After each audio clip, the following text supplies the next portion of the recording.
हमारे चैनल को सब्सक्राइब करें और बेल आइकॉन को ऑल पर सेट करें। एक व्यक्ति अपनी ससुराल गया, गांव का रहने वाला था। पत्नी शिक्षित मिल गई, ससुराल पहुंच गया बिना सूचना के। उसकी देवी ने बड़ी प्रशंसा कर रखी थी कि बड़े सुयोग्य हैं, बहुत समझदार हैं। तो उसकी सहेलियां इकट्ठी हो गई, वो भोजन के लिए बैठे। पत्नी मन ही मन डर रही थी कि इतनी इनकी बात बनाई है, पर ये कैसे हैं सो तो मैं जानती ही हूं। चलो, तो गांव की परंपरा, वो भोजन बनाने बैठी चूल्हे पर, और उसने सामने उनको बिठाया भोजन करें। अब उसकी सहेलियां परोस रही थी भोजन बार बार। पूड़ी साग थाली में आया वो ऐसा विचित्र आदमी, एक पूड़ी उठा गया। सोच रहा था छोटी सी पूड़ी है, इसके टुकड़े करना, ग्रास करना तो बेकार है, पूड़ी ही ग्रास है। वो एक पूड़ी में साग रखे और एक। अब उस देवी को बड़ा संकोच लगा, बड़ी लाज लगी, किसने नाक कटवा दी। और सहेलियां मुस्कुरा मुस्कुरा कर कहें, जैसा आपने कहा था वैसे ही हैं, बड़े समझदार हैं बहुत। तो महिला बड़ी विवेकवती थी, उसने सोचा कि बात किसी तरह बन जाए। तो वो तो पूरी खाए जा रहे थे। अब उसको था कि ये हमारी तरफ देखें तो हम इशारा करें। तो जैसे उधर देखा तो उसने भोजन बनाते बनाते इशारा किया, उंगली द्वय उठाई गंवारपन पति को देख, कि एक एक पूरी के ग्रास दुई करें जा। दो उंगली उठाई कि कम से कम एक पूरी के दो टुकड़े तो करो, इतनी छोटी भी नहीं है कि तुम दो टुकड़े ही ना करो। पति ने समझा कि हमारी पत्नी पूरी सहानुभूति के साथ कह रही कि थके हुए हो, इतनी दूर से चलकर आए, एक पूड़ी में क्या होता है, दो दो। अब तो एक पूड़ी उठावे, उसमें साग रखे, दूसरी पूड़ी उसके ऊपर रखा। द्वे द्वे को चावे लाग्यो, मूढ़ जब एक साथ। तो पत्नी ने अपना माथा पीट लिया। समझाने वाले तभी माथा पीटते हैं कि समझने वाला उल्टा ही समझे। तो माथ ठोक त्रिया कहे, लाज सो डरे जा। माथा पीटा कि लाज तो रख, कुछ तो समझ।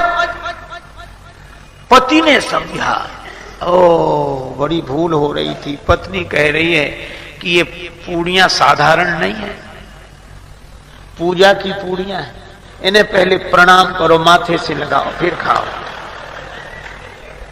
पतिदेव समझे कि पावे के प्रथम इन पूजनीय पूरन को शीश पे धरे जा। अब तो वो दो पूड़ी और साग फिर माथे से लगाओ, फिर खाए। तो पत्नी ने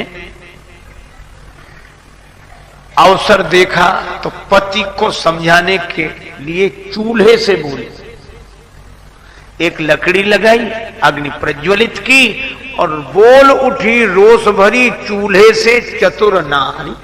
और चतुर नारी ने यही कहा कि अरे चूल्हे, जैसो जरे आयो प्रथम तैसो ही जरे जा। इससे तो तू पहले ही अच्छा था, जैसा जल रहा था वैसे ही जलता रहे। समझाने से तो और उल्टा हो गया। कई बार लोग उल्टा ही समझते हैं। क्यों? अच्छा, यह तो एक ग्रामीण की बात हुई कि बेचारा ना समझ था। एक समझदार की बात सुनो। रावण से बड़ा विद्वान तो कोई हो नहीं सकता। 10 गुनी बौद्धिक प्रतिभा है जिसके 10 सिर हैं। उसको उसकी सहधर्मणी मंदोदरी समझाई।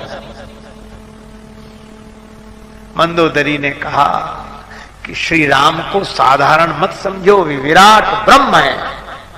पद पाताल शीस अज धामा, जिनके चरण पाताल हैं, सिर ब्रह्मलोक है, वे विराट हैं। और राम जी की महिमा गाई, मंदोदरी ने समझाई, तो रावण मुस्कुराने लगा। तो मंदोदरी खुश हुई कि चलो समझ रहे हैं। श्रोता अगर प्रसन्न हो जाए तो लगता है कि हमारी बात समझ रहे हैं। रावण बहुत मुस्कुराए, बहुत खुश हो। तो मंदोदरी भी समझाती गई। अंत में कहा कि अब तो समझ गए आप, ऐसा लगता है। रावण ने कहा हम नहीं समझे, हम जैसा विद्वान नहीं समझेगा तो और कौन समझेगा। तो क्या समझे आप? रावण बोला तुम्हारी बात बड़ी गूढ़ है, गूढ़तम तो बत कही गूढ़ मृग लोचन। मंदोदरी ने कहा कि चलो महत्व समझा इसने। तो गूढ़ रहस्य क्या समझे आप? रावण बोला मैं यह समझा कि हे देवी, तूने नाम तो राम का लिया है और महिमा हमारी गाई है, ये समझ। नाम राम जी का लिया है। जाने प्रिया तोड़ी चतुराई और यही में से बरने मम प्रभुताई। राम जी के बहाने मेरी प्रशंसा की है, क्योंकि यह राम में नहीं है विशेषता, तो मुझ में पद पाताल शीश अजधाम में। मंदोदरी ने मन ही मन कहा कि क्या अच्छी समझ है, कितना बढ़िया समझे हैं आप। मंदोदरी ने पूछा कि अगर मैं आपकी महिमा गा रही थी तो मैंने आपका नाम तो लिया नहीं, नाम तो राम जी का लिया। रावण बोला वो भी मैं जानता हूं। क्या तुम इतने बड़े विद्वान की पत्नी हो, शास्त्र सम्मत जीवन जीने वाली हो, और शास्त्रीय मर्यादा यह है कि पतिव्रता देवियां पति का नाम नहीं लेती, इसलिए तुमने नाम हमारा नहीं, नाम राम का लिया है, महिमा हमारी गाई है। इसी तरह की वीडियो देखने के लिए हमारे चैनल को सब्सक्राइब करें और बेल आइकॉन को